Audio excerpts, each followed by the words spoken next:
Bienvenue à Cité Passion. Welcome to the Passion Center. Je suis changé, je suis sauvé, nouvelle journée, je suis changé, I've been changed,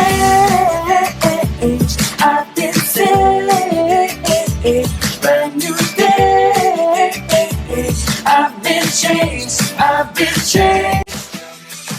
Bienvenue à l'église Cité Passion en ce 28 février. Content de vous recevoir et nous allons poursuivre avec notre invité spécial Luc Gingras en prédication et en louange. Bon service à tous. Je lève mes mains vers le ciel, tu es là. Ton amour est surnaturel. I put my hands in the air, cause you heard my prayer. A transformation riding. I've been changed, I've been saved, brand new day. I've been changed, je suis changé, je suis sauvé, nouvelle journée. I've been changed.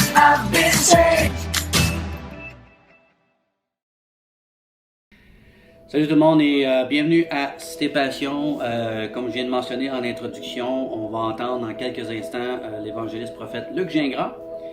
Mais juste avant, étant donné que c'est la conclusion de son message, puis tu sais, je voulais vous en donner un petit peu plus aujourd'hui. Mon ami Michel Barbeau a préparé également un message qu'il a eu sur son cœur, un partage, je vous dirais, sur l'amour du Père. Et j'ai trouvé que le timing était bon de vous le présenter cet après-midi. Ou du moment que vous écoutez la vidéo. Fait que, on va commencer avec Michel Barbeau avec son partage, et tout de suite après, on va aller entendre Luc Gingras et aussi sa chanson. Luc est un auteur, compositeur, interprète, plusieurs chansons et albums à son palmarès.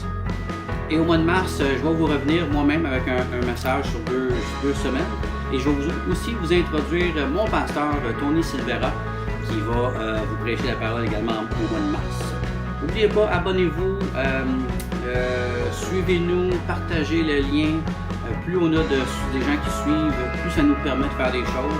Et j'apprécie grandement. J'ai déjà des commentaires, des gens même qui téléphonent. Je suis vraiment béni.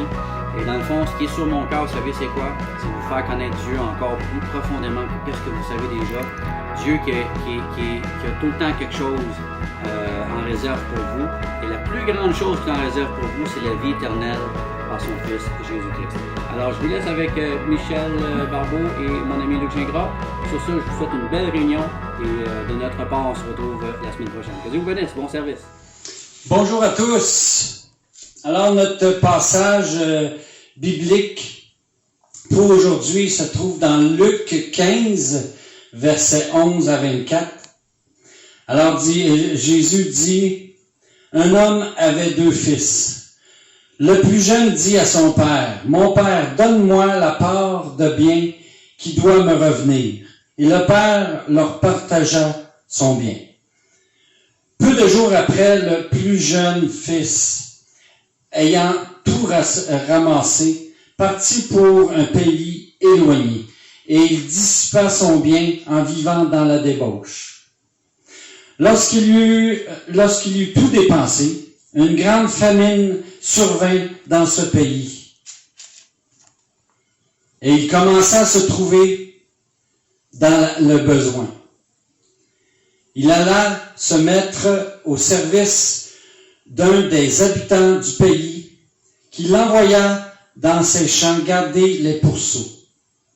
Il aurait bien voulu se rassasier de carouge. Est-ce que c'est de carouge que mangeaient les pourceaux? Mais personne ne lui en donnait. Étant rentré en lui-même, il se dit, « Combien de mercenaires chez mon père ont du pain en abondance, et moi, ici, je meurs de faim. Je me lèverai, j'irai vers mon père, et je lui dirai, « Mon père, j'ai péché contre le ciel et contre toi. Je ne suis plus digne d'être appelé ton fils. Traite-moi comme l'un de tes mercenaires. » Et il se leva et alla vers son père. Et il dit, comme il était loin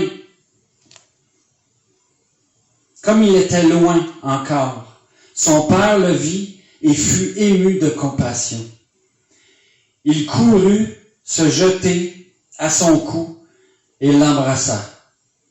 Le fils lui dit, « Mon père, j'ai péché contre le ciel et contre toi.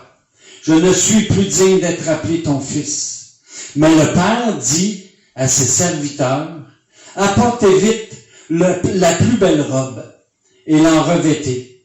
Mettez-lui un anneau au doigt et des souliers aux pieds. Amenez le veau gras et tuez-le. Mangeons et réjouissons-nous.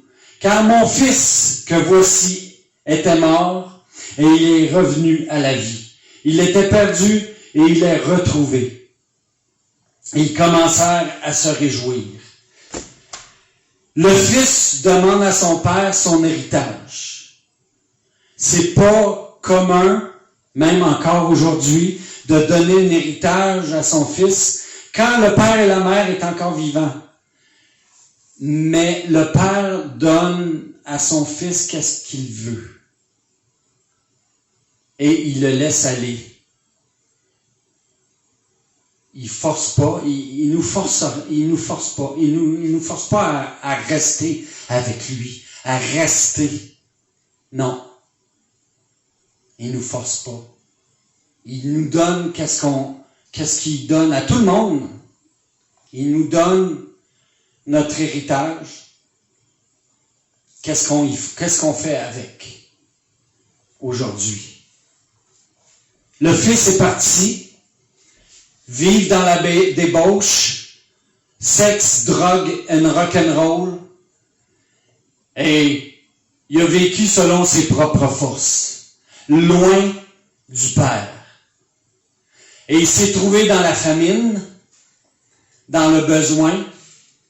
Et c'est là qu'il a dit, « OK, je vais aller travailler pour subvenir à mes besoins. » Et il a travaillé pour quelqu'un, il l'a envoyé dans son champ surveiller ses pourceaux.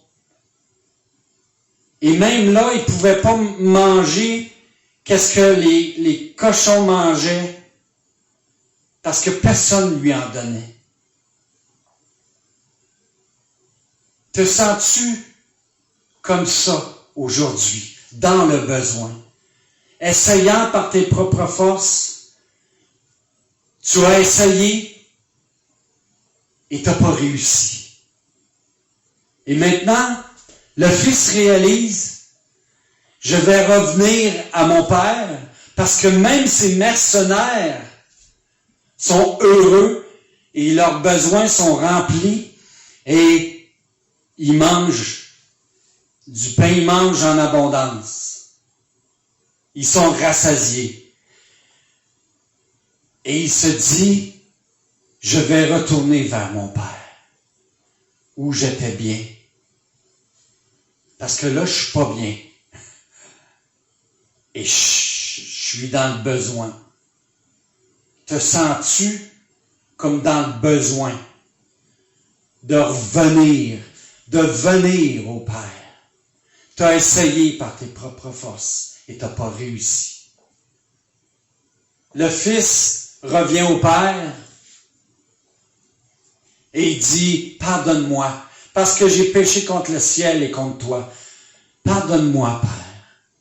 Et traite-moi comme l'un de tes mercenaires, comme l'un de tes serviteurs, parce que je ne suis pas digne d'être appelé ton fils. Le Père, sa réaction, il dit à ses serviteurs, allez chercher la plus belle robe et revêtez-lui, mettez-lui. Allez chercher l'agneau, un anneau et des souliers. La plus belle robe, quand on vient à Dieu, il nous pardonne nos péchés. Il nous voit revenir à lui, tout sale, tout crotté, plein de péchés. Dans la débauche, on a été. Et on revient à Dieu. Et il nous voit, et il court vers nous. Et il nous embrasse. Il nous prend dans ses bras. Il ne regarde pas notre péché. Il nous pardonne nos péchés. Quand on lui demande pardon, il nous pardonne nos péchés.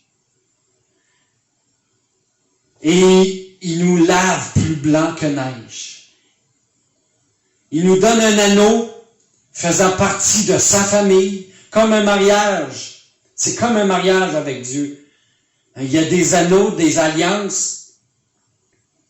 Et ces anneaux-là symbolisent qu'on fait partie de sa famille à Dieu. Et il donne-y des souliers. Les souliers, on n'a plus mal aux pieds. On marche plus nu-pieds. On marche plus d'un caillou dans la vitre. On se fait plus mal aux pieds. C'est confortable avec Dieu. Et il nous apprend à marcher en lui. Et il dit, tuons le veau gras et réjouissons-nous, mangeons. Il y a une fête. Dieu fait une fête quand on revient à lui, quand on l'accepte par la foi et quand on vient à lui et qu'on demande pardon à Dieu. Il fait la fête. Même ses serviteurs faisaient la fête. Toute la maison se réjouit parce que le Fils était perdu et il est retrouvé. Il était mort, maintenant il est revenu à la vie. Dieu nous donne sa vie, la vie éternelle. La possibilité d'aller avec lui pour l'éternité, dans la joie, la paix, l'amour, le repos. Et ça commence maintenant. Il a envoyé son Fils unique. Il a envoyé Jésus mourir à la croix pour nous pardonner nos péchés. Et il a ressuscité, le Père l'a ressuscité des morts pour qu'en croyant en lui par la foi, nous ayons la vie éternelle. Ne voulez-vous pas avoir cette assurance d'aller au Père et d'être sûr que vous allez être accepté?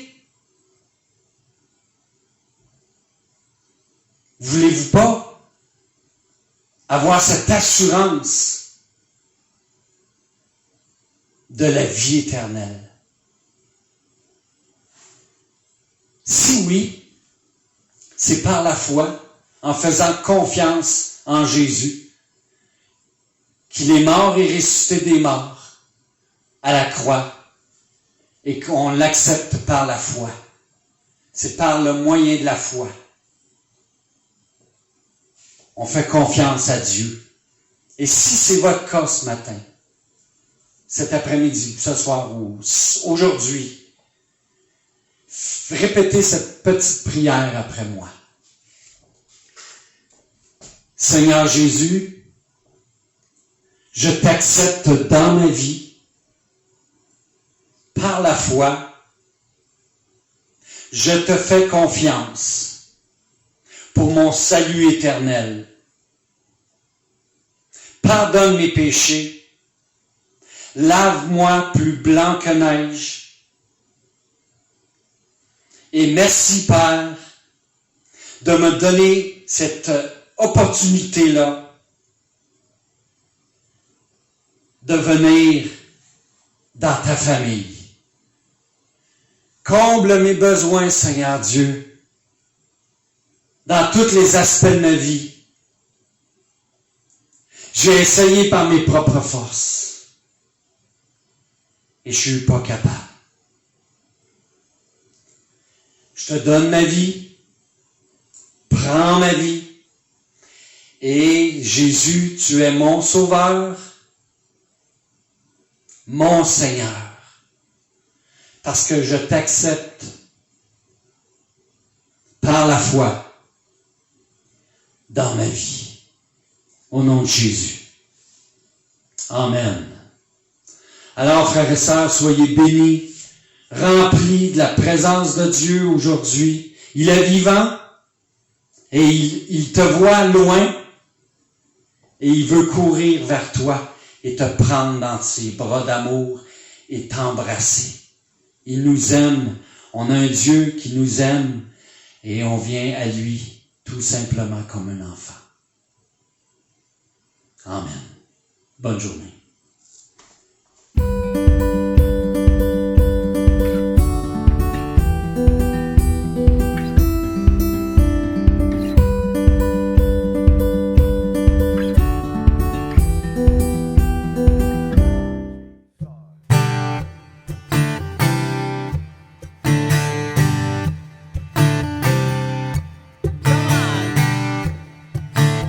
Allez, montez-moi le son encore dans votre salon, là. On déclare en ce moment, la parole dit que l'Éternel fait de ses vents des messagers, de ses serviteurs des flammes de feu. Alors on déclare le feu de Dieu dans votre maison maintenant, dans le nom de Jésus. Dans le nom de Jésus. Le monde a besoin d'un peu plus de lumière, de voir le vrai amour, l'amour qui donne sans détour. Nous, l'Église, on a besoin d'une vraie touche du Père, d'être embrasé de son feu d'amour, que nos actions surpassent nos discours. Nous voici pour te louer, ô Dieu. Nous voici, nous te savons ici. Nous voici, fais de nous des flammes de feu. Nous voici pour te louer, ô Dieu. Nous voici, nous te savons ici. Nous voici, fais de nous des flammes de feu.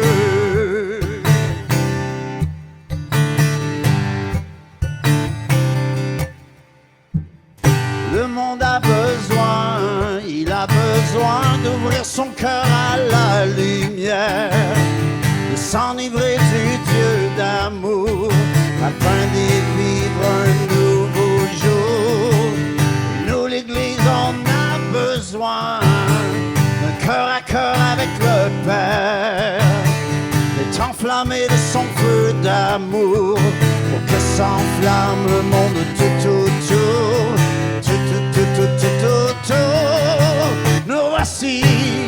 Nous voici pour te louer, ô Dieu. Nous voici, nous te savons ici.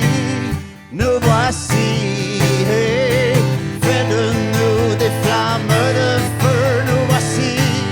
Nous voici pour te louer, ô Dieu. Nous voici, nous te savons ici. Nous voici, fais de nous des flammes de feu.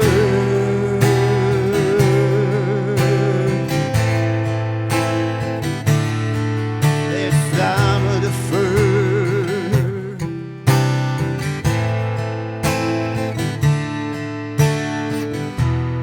Père, pardonne-nous, nous avons tant besoin de toi. Oh Dieu, sauve-nous de nous-mêmes. Oui, nous crions à toi.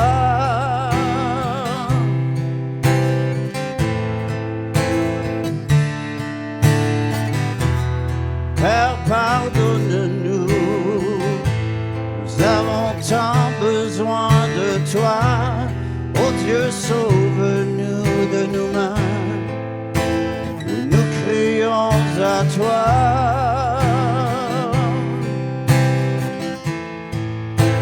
Oui, nous crions à toi.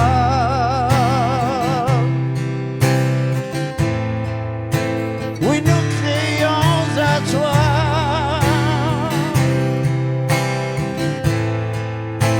Oui, nous crions à toi, ô roi.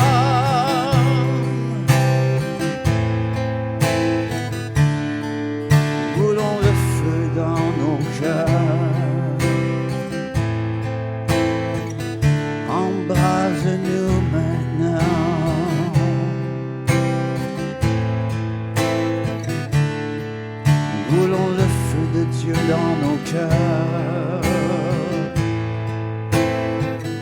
Embrase-nous, ô Dieu.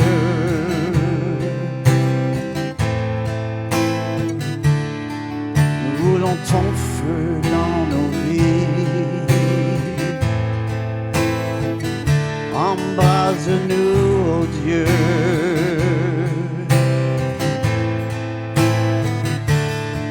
Nous voulons le feu dans nos vies. Embrase-nous, ô roi.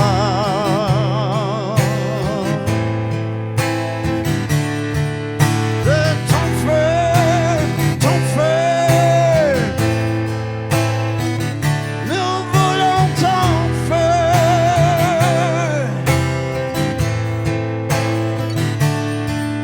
De ton feu, ton feu. Nous voulons ton feu.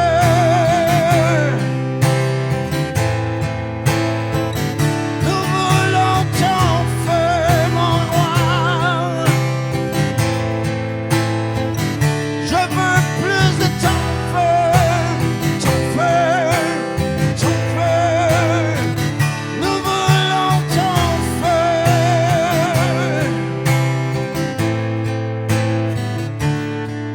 Nous voulons le feu dans ce lieu.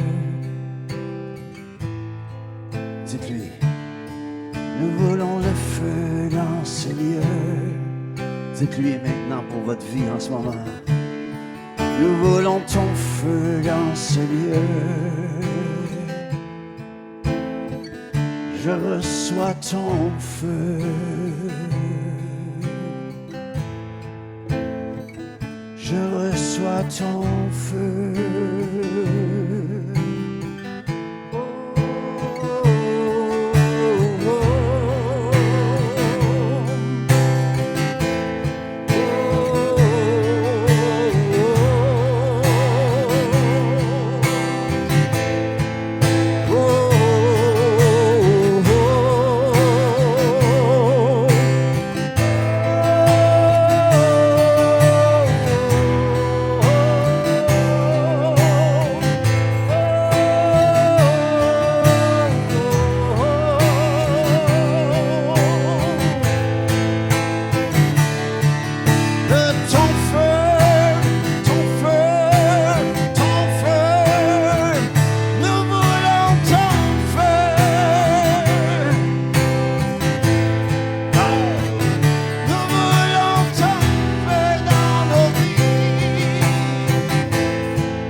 Moi, personnellement, j'ai quelques amis. Je n'ai pas des tonnes d'amis. J'ai des amitiés.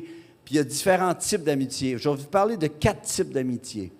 Il y a l'amitié qu'on appelle des amitiés de cafétéria. Tu sais, tu viens à l'église, puis tu vois tout le temps la personne est tout le temps assise à la même place. Puis, tu sais, c'est tout le temps, on se salue de loin. Ah, salut. C'est des amitiés de cafétéria. À ce niveau-là, c'est de la cafétéria. OK? Il y a des amitiés ensuite qui viennent un peu plus. Tu sais, à partir de la cafétéria, tu deviens ami. Tu dis, on va-tu au resto après? Là, ça devient des amis de cafétéria à amis de restaurant. Puis à un moment donné, tu deviens tellement ami avec la personne que ça passe du restaurant à dire, viens donc faire un tour chez moi. Là, ça devient une amitié de cuisine. OK?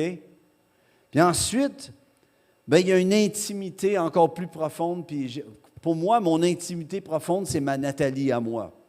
Puis ça l'a enfanté 3 enfants extraordinaires qui ont 2 petits-enfants chacun. Ça l'a donné naissance à ma famille. Ça, c'est l'intimité que personne d'autre touche, que personne d'autre doit toucher. Puis Dieu nous a amenés là. Puis Dieu est en train de... Jésus, à un moment donné, il dit, « Voici, je me tiens à la porte et je frappe. » Puis c'est intéressant parce qu'il parle à une église dans ce temps-là. Il ne parle pas au monde dehors, il parle à l'église. Il dit, « Voici, je me tiens à la porte et je frappe. Celui qui ouvrira, j'entrerai chez lui, je souperai avec lui. » Alors le Seigneur veut s'installer et venir souper avec toi. Il veut venir installer une table. Il ne veut pas juste être un Dieu de cafétéria. Il veut entrer dans ta cuisine. Puis, il y a cette relation qui s'installe où quand on vient à lui, nous devenons l'épouse de Christ. Et ça passe de la table ensuite à ses parvis célestes. Et c'est là que Dieu est en train d'amener l'Église, les amis. Il est en train de nous façonner pour nous amener à vivre une intimité réelle et vraie avec lui. Voyez comment ça fonctionne tout ça? Alors la Bible dit que nous sommes des êtres esprits. Quand je vous vois, vous me voyez en ce moment, vous voyez l'aspect corporel. Mais le vrai Luc Gingras, c'est même pas l'âme, c'est l'être esprit. Vous êtes un être esprit. OK? La Bible dit que nous sommes esprit, âme et corps. OK? Alors, tu es un être esprit. Qu'est-ce que c'est? C'est que nous sommes des êtres esprits qui avons une âme, qui sommes dans un corps. Et Jésus a dit que le Père cherchait des adorateurs en esprit et en vérité. Alors, lorsqu'on est né de nouveau, l'être esprit que tu es est amené à la vie par la foi en Christ Jésus, tu vois? Et en Jésus, toutes choses sont devenues nouvelles. Répétez après moi, nouveau, du nouveau sous le soleil. Amen. Toutes choses sont devenues nouvelles. Tu es une nouvelle création sous le soleil de ce monde et tu es ainsi connecté directement avec le ciel. Tu es en Jésus. Je me souviens justement, Pasteur Steph, tu avais écrit un chant que tu chantais, un merveilleux chant qui disait « En lui ». Si vous n'avez jamais écouté ce chant-là, allez l'écouter. Il doit être à quelque part. Sinon, achetez son album. Mais en lui, tellement un beau chant. Et tu es en Jésus. Ça fait qu'en ce moment, nous sommes ensemble à se parler, mais la réalité, quand on s'est unis dans le nom de Jésus, la réalité vraie des choses, c'est que dans l'Esprit, nous sommes assis en lui dans les lieux célestes. On est dans une dimension autre que ce monde, OK? Et on va puiser ce que le royaume de Dieu a à nous partager, à nous révéler. Alors, le Père te voit quand tu es en lui exactement comme fils de Dieu. Tu n'es pas juste un chrétien appartenant à une dénomination, un truc comme ça. Non, non, tu fais partie de son corps. Tu es une partie de son corps. Homme ou femme, nous sommes en lui membres du corps de Christ. OK, je ne veux pas aller trop dans les détails, mais ce qui fait que ta relation avec Dieu est privilégiée. Tu vis une intimité avec Dieu au plus haut degré, en tant que fils, fille de Dieu. Tu as droit à sa table et en tant qu'Église, nous avons droit à ses parvis. Je ne sais pas si vous comprenez, vous voyez l'image que j'essaie de vous apporter. C'est une intimité qui est pure, sans tache, un cœur à cœur avec Dieu. Et j'appelle que s'installe dans ta vie le cœur à cœur avec Dieu. Que tu puisses connaître sa pensée pour ta vie. Le jour que tu vas savoir ce que Dieu veut de toi, tu vas arrêter, on va arrêter, je dis tu, là, mais je parle pour moi aussi, OK? Le jour qu'on comprend notre identité, on peut savoir ce qu'on a à faire, mais on sait surtout ce qu'on n'a plus à faire.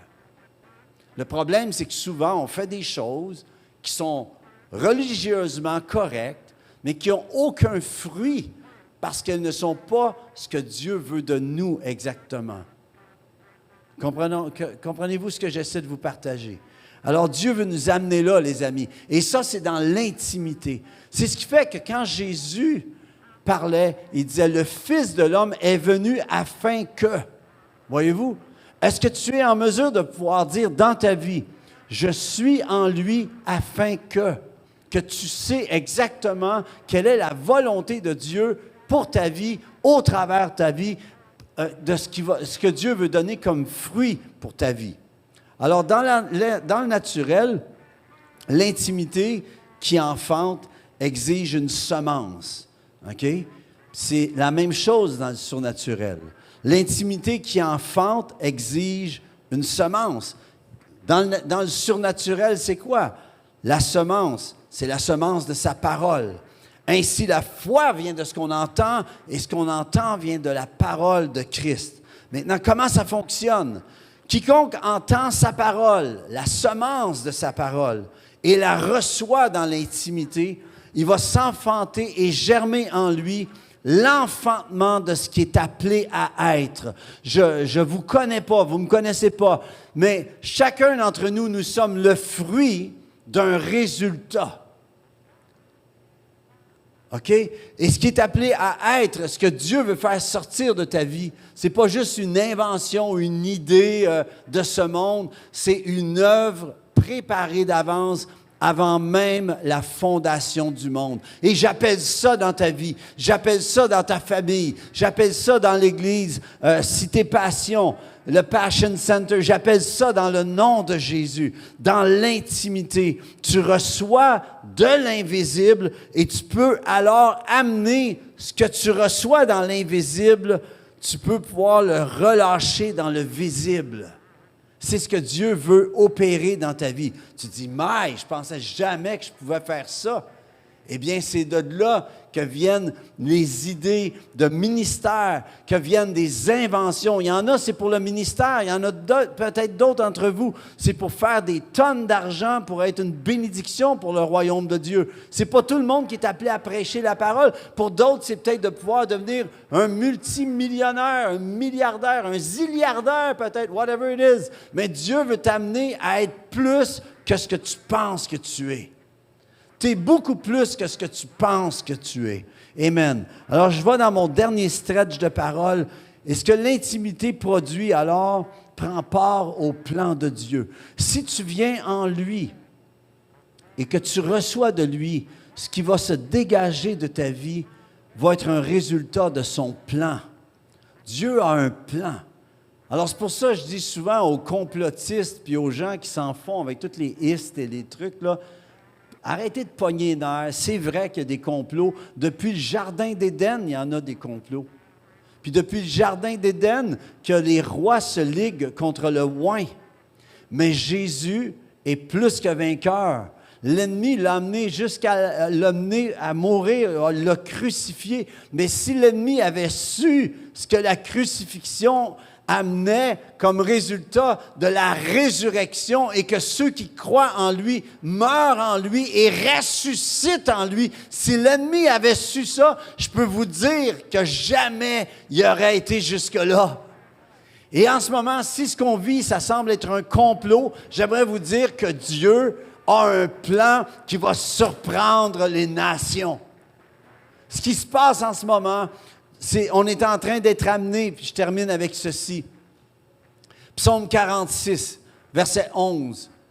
Il est écrit, « Arrêtez et sachez que je suis Dieu. Je domine sur les nations, je domine sur le monde, dans le monde. Et Dieu règne.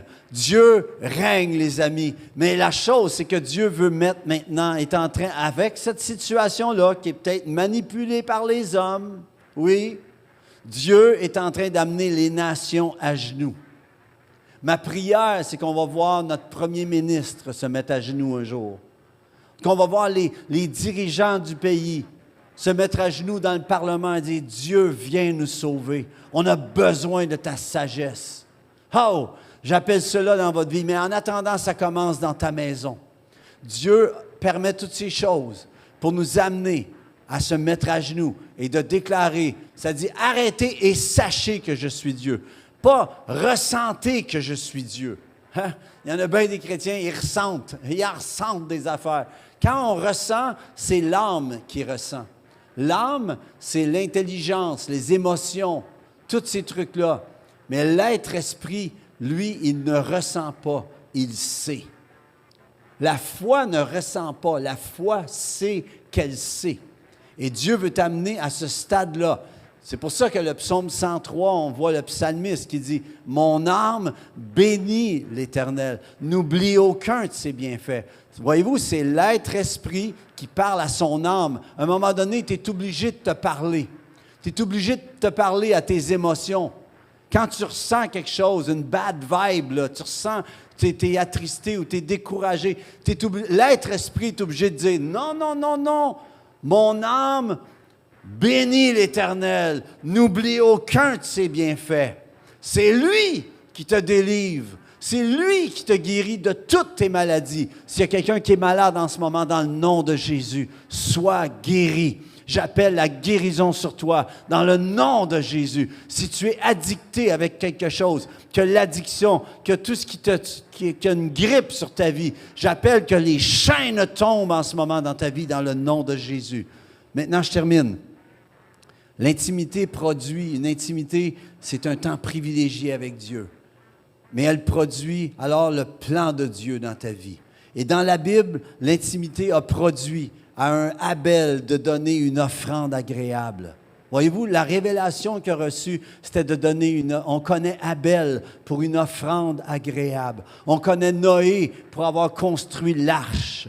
On connaît Abraham pour avoir entrepris une marche vers un pays, puis s'est fait donner une nation. Si tu crois en Christ, tu fais partie de l'héritage qu'Abraham. Tu es une des étoiles qu'Abraham a vues. Amen. Et c'est tellement merveilleux. Amen. Pour Isaac, c'était de creuser des puits, puis d'être un homme de paix. Pour Moïse, c'était de délivrer un peuple à partir d'un bâton. Amen. Pour David, c'était de pouvoir tuer un Goliath avec une fronde et devenir un roi sacrificateur, un roi adorateur. Amen. Pour les prophètes, chacun avait leur notion, leur créativité. Et il y a plein d'hommes et femmes dans la parole de Dieu qu'on voit la créativité de Dieu. Et maintenant, je termine avec ceci. Qu'est-ce que tu vas faire pour le reste de l'année qui s'installe? Je ne sais pas si on va se revoir un jour. Je ne sais pas si on va même se voir un jour, mais je sais une chose, c'est qu'en ce moment, cette parole est celle-ci de la part du Seigneur. Dieu te convoque à plus qu'être un ami de cafétéria ou un ami de restaurant. Il veut venir à table chez toi, dans ta vie, où tu vas pouvoir dire, « Moi et ma maison, nous servons l'Éternel. » Où tu vas pouvoir dire, « Mes enfants appartiennent au roi des rois. Moi et ma maison, nous servons Dieu. » Alors, si vous voulez, on va se mettre d'accord avec Dieu. On va se mettre en ligne avec le royaume de Dieu. Je veux déclarer sa révélation. Je vous ai juste lancé une parole, comme une semence de parole. Voyez-vous? Et j'espère qu'elle va donner naissance à ce que vous êtes appelés à être ultimement, selon le plan de Dieu. Que sa volonté soit faite dans votre vie comme dans le ciel. C'est tellement merveilleux servir le Seigneur. C'est non seulement tu es avec Dieu, mais tu as Dieu dans ta vie. C'est fou, hein? On n'est pas juste au service de Dieu. On a Dieu dans notre vie. Pense à ça. Pense à ça. Là. Le Dieu d'Abraham, d'Isaac et de Jacob, là, c'est ton Dieu. Il me semble que ça fait... C'est comme... devant les situations de ta vie. Alors, je vous bénis dans le nom de Jésus. Laissez-moi prier avec vous. Seigneur Dieu, tu es grand. On se tourne vers toi. Tu vois chaque situation de vie. Tu vois, et on veut déclarer à nouveau ta seigneurie et ta royauté. Et je te prie que tu viennes amener tes fils et tes filles en ce moment à se tourner vers toi comme jamais auparavant et à cesser de déclarer ce qu'ils voient de ce monde, mais à plutôt déclarer tes promesses. Qu'ils puissent activer le ciel en saisissant les promesses que tu as pour eux, pour elles. J'appelle la bénédiction dans votre vie. Merci de m'avoir reçu chez vous. Vous êtes trop gentils. J'espère qu'on va avoir l'occasion de se voir un jour. Alors, soyez bénis. Si on ne se revoit pas en 2021, je vous souhaite une année extraordinaire. Donnez votre ordinaire à Dieu et il va le shifter en extraordinaire. Soyez bénis. Merci. Donc, on vous remercie énormément d'avoir été des nôtres aujourd'hui. On espère que le message vous a plu, vous a touché. Si vous avez des questions, requêtes de prière ou commentaires, n'hésitez pas à nous rejoindre avec l'information dans la description ou dans les commentaires. Ça va nous faire plaisir d'entrer en contact avec vous. Donc, on se revoit à la semaine prochaine. Bon dimanche. Jeremiah 29:13. You will seek me and find me when you seek me with all your heart. Yes, seek the Lord in good times, in bad times, when you get up in the morning, when you go to bed at night, when you're in a good mood, when you're sad. Seek the Lord at all times and be grateful at all times. Amen.